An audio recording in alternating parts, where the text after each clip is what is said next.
Right, Yamuna Patekar, ఇవి ప్రస్తుతం అతను సీతాదేవి గురించి కావచ్చు, ద్రౌపదీదేవి గురించి కావచ్చు చేసినటువంటి కామెంట్స్తో పాటు ఆయన కొన్ని లెక్కలు తీసుకొచ్చారు. ఆ లెక్కలన్నీ కూడా చెప్తూ 2025లో హిందువులు చేస్తున్నారు ఈ అత్యాచారాలన్నీ కూడా, అవి కూడా జరుగుతున్నవి హిందువులు అలాగే ఇతర ధర్మాల మీద మాత్రమే, ధర్మస్తుల మీద మాత్రమే జరుగుతున్నాయంటూ కూడా ఆయన చెప్పినటువంటి పరిస్థితి. ఇవి కాకుండా ఆయన ప్రతి వీడియోలో కూడా మనం వినిపిస్తే అందులో బీపులు తప్పితే ఏముండవు. ఏ వీడియో ఓపెన్ చేసినా మనం ప్లే చేయాలంటే అందులో బీపులు తప్పితే ఇంకేముండవు. ఆ రకమైనటువంటి భాషను ఉపయోగిస్తూ యువతను రెచ్చగొడుతున్నటువంటి పరిస్థితి. ఏం చెప్తారు? ముందుగా ప్యానలిస్ట్ అందరికి నమస్తే అండి. చెప్పడానికి ఏముందండి, ఇవాళ జడ్జి గారు కూడా ఉన్నారు కాబట్టి లీగల్ గా ఇట్స్ వెరీ ఇంపార్టెంట్, మేడం గారు కూడా ఉన్నారు కాబట్టి అందుకని ఈ రోజు లీగల్ గా కూడా మనం దీని గురించి తప్పకుండా ప్రస్తావించాలి అని.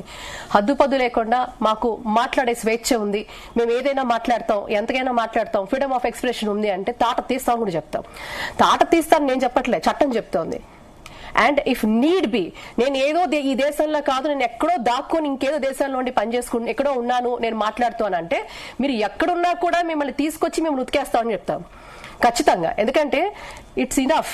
చాలా వరకు కూడా మీరు ఇందాక నుపూర్ శర్మ గారు ఒకప్పుడు ఒక డిబేట్ లో పార్టిసిపేట్ చేసినప్పుడు ఒక కోట్ చేసినందుకు ఒక దేశం నుంచి కాదు 50 పైన దేశాల నుంచి ఆవిడ మీద ఉన్న అవుట్రేజ్ మీరు చూసారు. అప్పుడు అంటే ఎలా అంటే తను కోట్ చేసింది, ఒక మతాలకు సంబంధించిన కోట్ చేస్తే తన మీద ఒక్క దేశం కాదండి, ఈ రోజు హిందువుల దేవీ దేవతల మీద ఇంతలాగా మాట్లాడుతుంటే ఈ వెధవని మనం ఎందుకు ఏం చేయలేకపోతున్నాం? వీడు వెధవని అంటారు because I don't have to use decorum.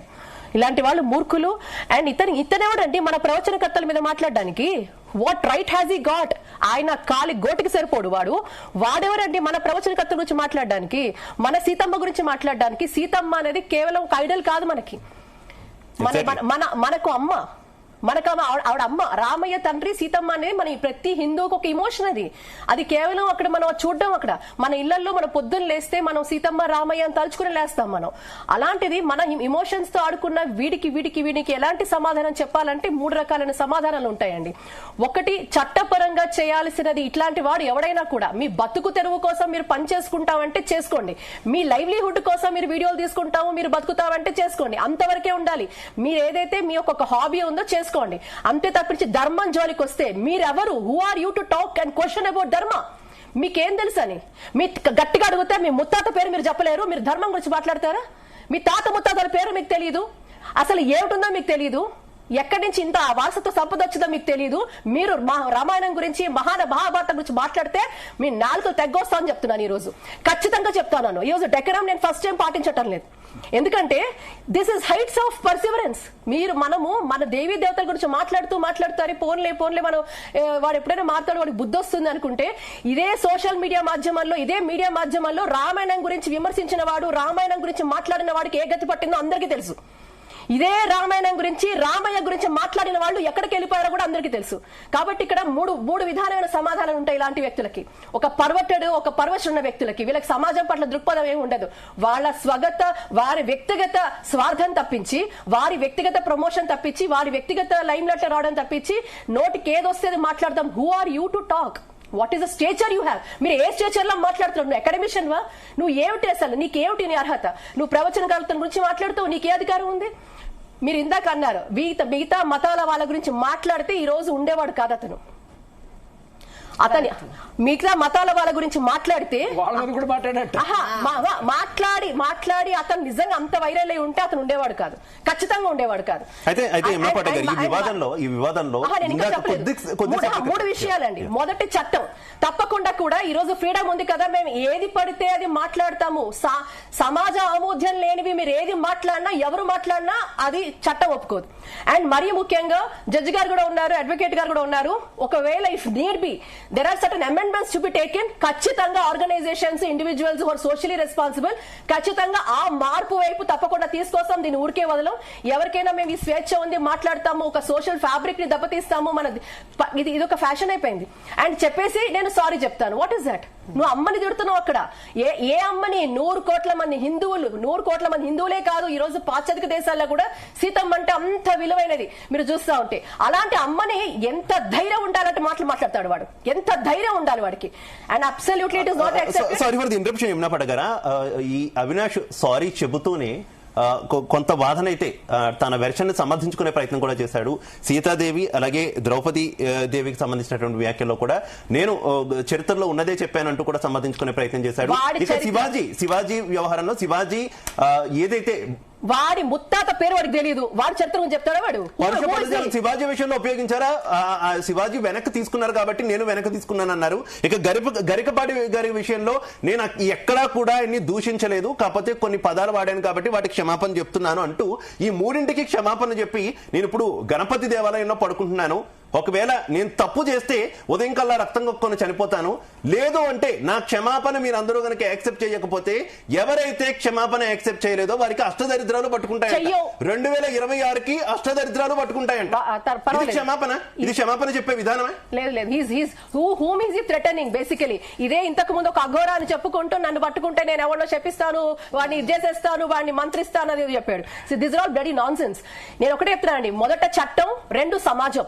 ఏ సమాజం వీడినైతే లేపిందో ఈ రోజు యావత్ హిందూ సమాజం ఎవరైతే సమాజం ఈరోజు భారతీయులుగా ఎవరైతే నేర్పారో, మరీ ముఖ్యంగా తెలుగు వాళ్ళు ఎవరైతే ఇతను ప్రోత్సహించారో, ఇంతకు ముందు తప్పు చేసిన వాళ్ళకి సంఘం నుంచి బహిష్కరించేవాళ్ళు ఒకనొకప్పుడు. ఈ రోజు బహిష్కరణ అంటే సోషల్ మీడియా మాధ్యమంగా ఇతను విర్రవిగిపోతున్నాడో ఆ మాధ్యమం నుంచి ఇతను బహిష్కరించాలి.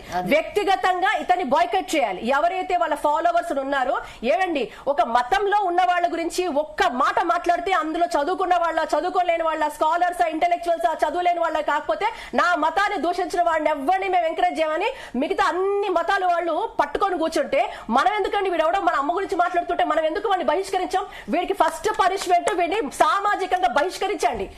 Discard that fellow. వాడిని మొత్తం సోషల్ మీడియా మాధ్యమాల్లో ఏదో తిండి పెడుతోందో, నిజంగా ఈ హిందువులే కదా నీకు తిండి పెడుతోంది, ఈ హిందువుల వల్లే కదా నువ్వు దేశాలు తిరుగుతున్నావు, వీళ్ళే కదా మీకు తిండి పెడుతోంది. నీకు ఆ మాత్రం విశ్వాసం లేదా? అందులో ఎంతో మంది అమ్మలు సీతమ్మ పేరు పెట్టుకునే వాళ్ళు ఉన్నారు. వాళ్ళు చూస్తేనే నీకు వ్యూస్ పెరిగి డబ్బులు వచ్చి నువ్వు దాని మీద బతుకుతున్నావు. అలాంటి నువ్వు ఈ రోజు మన అమ్మవారిని నువ్వు దూషిస్తున్నావు అంటే నిజంగా వీడికి ఎథిక్స్ లేవు, మారల్స్ లేవు, ఏమీ లేదు. సో అలాంటి వాళ్ళతో మాట్లాడడం, చర్చ కూడా అనవసరం. నెక్స్ట్ మూడో అంశము, ఏదైతే అష్టదరిద్రాలు అన్నాడో ఆ అష్టదరిద్రాలు వీడికి పట్టాయి కాబట్టి తప్పకుండా ఆధ్యాత్మిక శక్తి అనేది కూడా ఉంటుంది. ఇది మళ్ళీ చెప్తున్నాను. రామాయణం గురించి, మన అమ్మవారి గురించి, రామయ్య గురించి ఇంతకు ముందు ఎవరైతే మీడియాలో మాట్లాడారో వాళ్ళు ఈ రోజు లేరు. కాబట్టి ఆధ్యాత్మిక శక్తి కూడా ఉంది. నువ్వు చెప్పిన అష్టదరిద్రాలు తప్పకుండా నీకు ఆ దరిద్రం పట్టింది కాబట్టి ఇలా మాట్లాడుతున్నావు. కాబట్టి అది నీకు పెనుశాపం అయ్యి ఈ మూడు రకాలుగా కూడా, ఒకటి చట్టం, ఒకటి సమాజం, ఒకటి ఆధ్యాత్మిక శక్తి, ఈ మూడు కోణాల్లో అతనికి తప్పకుండా శిక్ష పడాల్సిందే. రైట్. మనతో పాటు శివరుద్ర స్వామి గారు జాయిన్ అయ్యారు. నమస్తే శివరుద్ర స్వామి గారు, నా ఆడియో క్లియర్ గా ఉందా మీకు? శివరుద్ర స్వామి గారు మ్యూట్ లో ఉన్నట్టున్నారు, ఒకసారి చూడండి. క్లారిటీగా ఉంది మిత్ర. శివరుద్ర స్వామి గారు, దయచేసి నా రిక్వెస్ట్ ఏంటంటే మీరు మూవ్ అవ్వకుండా మాట్లాడడానికి అయితే ట్రై చేయండి. మీ సిగ్నల్ కూడా కొంత వీక్ గా ఉన్నట్టుంది. మీ ఒపీనియన్ ఏంటి ఈ వ్యవహారం మీద? ఇది ఒపీనియన్ తీసుకోవాల్సిన సమయం కాదు మిత్ర. అవతల వ్యక్తి పైన డిసిజన్ తీసుకోవాల్సిన సమయం ఇది. ఎందుకంటే తల్లి సీతమ్మని ఒక చిన్న అవమానం చేసినందుకే 10 తలలు ఉన్న రావణాసురుణ్ణి వానరం సేనతో ఒక రామసేతు కట్టి 10 తలకి మనం పరిష్కారం చేశాం. ఈ చిన్న ఆలోచనతో ఉన్న వ్యక్తిని మనందరం కలిసి ఒక న్యాయబద్ధమైన చర్య తీసుకోవడం పెద్ద సమస్య కాదు. అక్కడ రావణాసుడికే బుద్ధి చెప్పిన మహాచరిత్ర మన రామాయణం. ఈయన గారు చాలా చిన్న మెదడుతో ఉన్న వ్యక్తి. ద్రౌపది గురించి అని చెప్పిన ఆ విశేష వివరణలో తల్లి ద్రౌపది మాత దగ్గరికి వచ్చినందుకు అన్నదమ్ములైన కౌరవులకి మరియు పాండవులకు మధ్యలో మహాయుద్ధం జరిగి ధర్మమే గెలిచింది. కాబట్టి ఇలాంటి వ్యక్తులని మనం ఉపేక్షిస్తే మన జాతులని, మన పిల్లలని, మన యొక్క సంస్కృతి, నైతిక శక్తులని అవమానపరుస్తూ ఉంటారు. ఎక్కడో ఉండి మన యొక్క చరిత్ర గురించి, మన దేవుడి యొక్క గొప్పతనాల గురించి తక్కువగా ఆలోచించిన వ్యక్తిని మనం చాలా త్వరితగతిన నిర్ణయాలు తీసుకోకపోతే మనల్ని మనము కించపరుచుకునే సమయానికి మనలో ఉన్న ఒక వ్యక్తికి మనం అవకాశం ఇచ్చిన వాళ్ళం అవుతాం.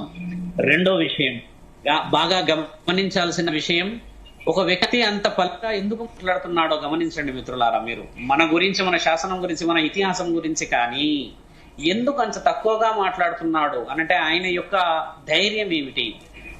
ఇక్కడ మీరు అన్నట్టుగానే సీనియర్స్ ఉన్నారు, న్యాయవాదులు ఉన్నారు, సైకాట్రిక్, తర్వాత సనాతన ధర్మం గురించి పోరాడే అందరూ ఉండడం చేత నిర్ణయము మనందరం చాలా బలంగా తీసుకోవచ్చు.